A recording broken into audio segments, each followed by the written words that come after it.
നിന്നിലൂടെ ഒരു ആരംഭം ദൈവം കുറിക്കുകയാണ്. നീ അവസാനമല്ല, നിന്നിലൂടെ കർത്താവ് ഒരു ആരംഭം കുറിക്കുന്നു.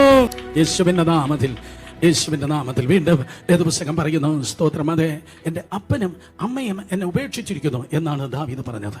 എൻ്റെ അപ്പനും അമ്മയും എന്നെ ഉപേക്ഷിച്ചിരിക്കുന്നു. പക്ഷേ സ്വർഗം പറഞ്ഞു, നോ പ്രോബ്ലം, നിന്നെ ഞാൻ രാജാവാക്കും, നിന്നെ ഇസ്രായേലിന്റെ മധുര ഗായകനാക്ക്, നിന്നെ ഞാൻ പ്രവാചകനാക്ക്, നീ പുരോഹിത ശുശ്രൂഷ ചെയ്യാം, നീ എനിക്ക് വേണ്ടി കൂടാരം പണിയാം, നീ എനിക്ക് വേണ്ടി സങ്കീർത്തനങ്ങൾ എഴുതും, നീ എനിക്ക് വേണ്ടി മ്യൂസിക് ഇൻസ്ട്രുമെന്റ്സ് കണ്ടുപിടിക്കുക.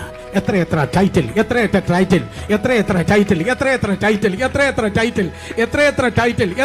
ടൈറ്റിൽ അപ്പനും അമ്മയും ഉപേക്ഷിച്ചോ.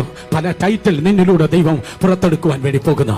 ഓ ഹല്ലേലൂയ. പല ടൈറ്റിൽ നിന്നിലൂടെ ദൈവം പുറത്തെടുക്കാൻ പോകുന്നു. പല തലക്കെട്ടുകൾ നിനക്ക് വേണ്ടി, പല തലക്കെട്ടുകൾ നീ ഉണ്ടാക്കാൻ വേണ്ടി പോകുന്നു. എത്ര പേർക്ക് ഞാൻ മനസ്സിലായെന്ന് എനിക്ക് അറിയത്തില്ല. നീ ഒരു ടൈറ്റിൽ മേക്കറാക്കി പുതിയൊരു ചരിത്രം കർത്താവ് മെനയുവാൻ പോകുന്നു.